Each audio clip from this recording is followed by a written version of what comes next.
दो तीन पॉइंट्स ते है।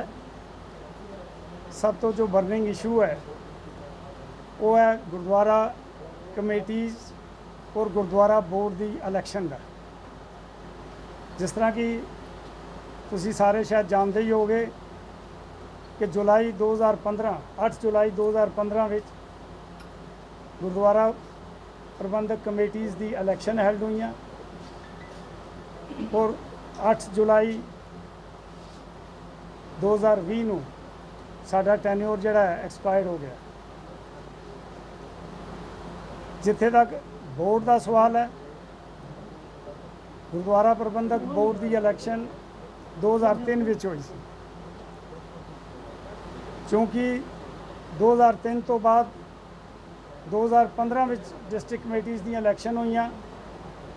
एक लंबे 12 साल के समय तो बाद वही कमेटियां कंटिन्यू रही, तो असी मान सकते हैं कि बोर्ड की जिहड़ा टैन्योर है वो भी 2015 तक ही चलिया।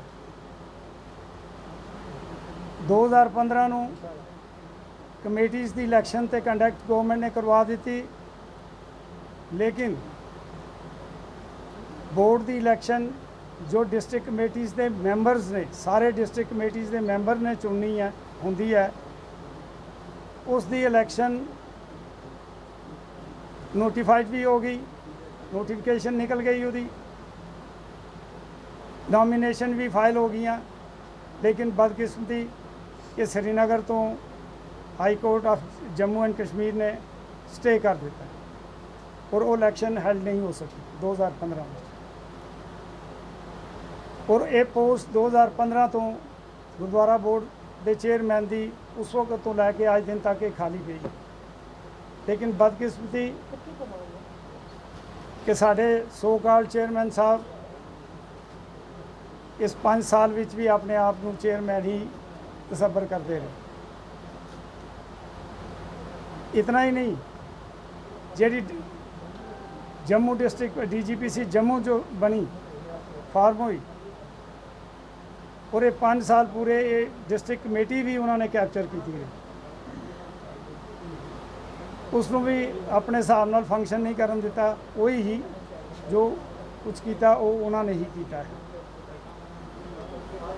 सो जिथे तक सवाल है DGPC जम्मू का, 5 साल विच 3 बार सैकटरी बदले गए, 2 कैशियर बदले गए, कोई स्टेबिलिटी नहीं रही इस कमेटी के विच। सब तो वर्स कमेटी जी है वो आज दिन तक यही इस 5 साल की कमेटी जो है वो साबित हुई। जो पहला कमेटी कॉन्स्टिट्यूट हुई, दास उसका सैकटरी जड़ा है वो नियुक्त होया, लेकिन इंडिपेंडेंटली काम नहीं करन दिता गया। मैं इतनी सफोकेशन फील कर रहा था कि इस साल के बाद मैनू रिज़ाइन करना पाया है सैकटरी की पोस्ट। और उस तो बाद भी जो हर साल 1.5 साल के वक्फे विच सैकटरी चेंज हो गए। इत्थे तक कि DGPC जम्मू के सैकटरी मेरे तो बाद जो सैकटरी बने, सैकटरी के खिलाफ और कैशियर के खिलाफ नो कॉन्फिडेंस मोशन करना पिया, क्योंकि मिस एप्रोप्रिएशन ऑफ फंड्स के इल्ज़ाम, संगीन इल्ज़ाम लगे उन्होंने, मिस मैनेजमेंट के इल्ज़ाम लगे और बिना मैंबरां दे कंसेंट दे उन्होंने पूछे बगैर ही मनमाने तरीके नाल फैसले लेंदे रहे। और उस नतीजा ये होया कि 2 बंदियां दे खिलाफ 11 विचों नो कॉन्फिडेंस मोशन सी और 8 बंदियां ने उन्होंने अगेंस्ट वोट किया और उन्होंने कैशियर और सैकटरी को हटाया गया।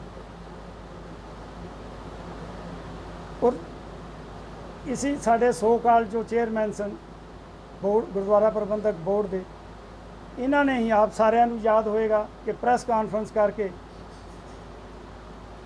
इस नो कॉन्फिडेंस मोशन की लोगों को मीडिया राही एक कन्वे किया ਔਰ ਉਹਦੇ ਵਿੱਚ ਇਹ ਸੰਗੀਨ ਇਲਜ਼ਾਮ ਉਹਦੇ ਵਿੱਚ ਲਗਾਏ ਗਏ ਕਿ ਮਿਸ ਐਪਰੋਪ੍ਰੀਏਸ਼ਨ ਆਫ ਫੰਡਸ ਹੋਈ ਔਰ ਉਹੀ ਸੋ ਕਾਲ ਚੇਅਰਮੈਨ ਤੇ ਸਾਡੀ DGPC ਜੰਮੂ ਅੱਜ ਫਿਰ ਹੱਥ ਮਿਲਾ ਲਿਆ ਔਰ ਕੋਸ਼ਿਸ਼ ਯਤਨ ਕਰ ਰਹੇ ਨੇ ਕਿ ਇसी ਕਮੇਟੀ ਨੂੰ ਅੱਗੇ ਐਕਸਟੈਂਸ਼ਨ ਮਿਲੀ ਜਾਏ।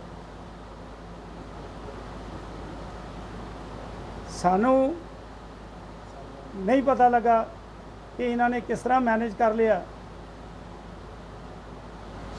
ਕਿ SGPC ਦੇ ਸਾਡੇ ਜੋ ਸਾਡੀ ਇੱਕ ਸਰਮੋਰ ਸਿੱਖ ਗੋਬਿੰਦ ਸਿੰਘ ਲੋਂਗੋਵਾਲ ਕੋਲੋਂ ਇੱਕ ਚਿੱਠੀ ਇਹਨਾਂ ਨੇ ਮੈਨੇਜ ਕਰ ਲਈ ਲਿਖਵਾਈ ਹੈ ਸਾਡੇ ਆਨਰੇਬਲ ਗਵਰਨਰ ਸਾਹਿਬ ਨੂੰ, ਜਿਹਦੇ ਵਿੱਚ ਇਹ ਰਿਕਮੈਂਡੇਸ਼ਨ ਕੀਤੀ ਗਈ ਹੈ ਕਿ ਇਸ ਕਮੇਟੀ ਨੂੰ ਕੰਟੀਨਿਊ ਕਰਨ ਦਿੱਤਾ ਜਾਏ।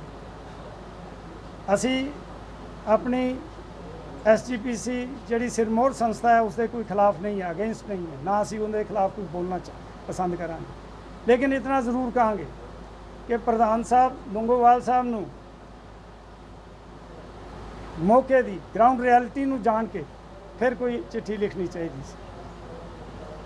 ਉਹਨਾਂ ਨੇ ਬਗੈਰ ਗਰਾਊਂਡ ਰਿਐਲਿਟੀ ਜਾਣੇ ਉਸ ਕਮੇਟੀ ਜਿਹਦੇ ਉੱਤੇ ਸੰਗੀਨ ਇਲਜ਼ਾਮ ਲੱਗ ਰਹੇ ਨੇ ਉਸ ਕਮੇਟੀ ਨੂੰ ਐਕਸਟੈਂਸ਼ਨ ਲਈ ਰਿਕਮੈਂਡ ਕਰ ਦਿੱਤਾ।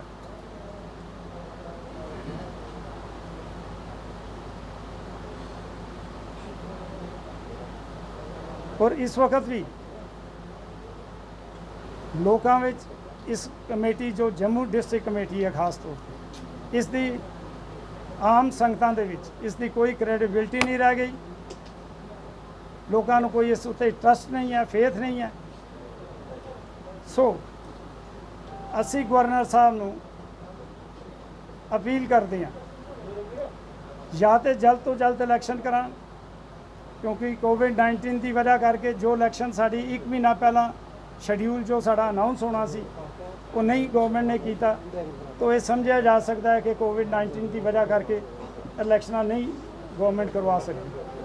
ਸੋ ਸਾਡੀ ਗਵਰਨਮੈਂਟ ਪਾਸ ਅਪੀਲ ਹੈ ਕਿ ਉਹ ਜਲਦ ਤੋਂ ਜਲਦ ਸਿੱਖ ਕਮਿਊਨਿਟੀ ਚੋਂ ਅੱਛੇ ਲੋਕ ਜਿਹੜੇ ਧਾਰਮਿਕ ਰੁਚੀ ਰੱਖਣ ਵਾਲੇ ਹੋਣ, ਜੋ ਐਕਸਪੀਰੀਅੰਸ ਹੈਂਡ ਹੋਣ, ਤਜਰਬਾਕਾਰ ਹੋਣ, ਉਹਨਾਂ ਲੋਕਾਂ ਨੂੰ ਨਾਮਜ਼ਦ ਕਰਕੇ ਕੋਈ ਅਡਾਕ ਕਮੇਟੀ ਬਣਾਈ ਜਾਏ ਔਰ ਜੋ ਬੋਰਡ ਦੀ ਇਹ ਪੋਸਟ ਵੇਕੈਂਟ ਪਈ ਹੈ ਇਸ ਵਾਸਤੇ ਵੀ ਬੋਰਡ ਦੇ ਚੇਅਰਮੈਨ ਨੂੰ ਵੀ ਨਾਮਜ਼ਦ ਕੀਤਾ ਜਾਏ।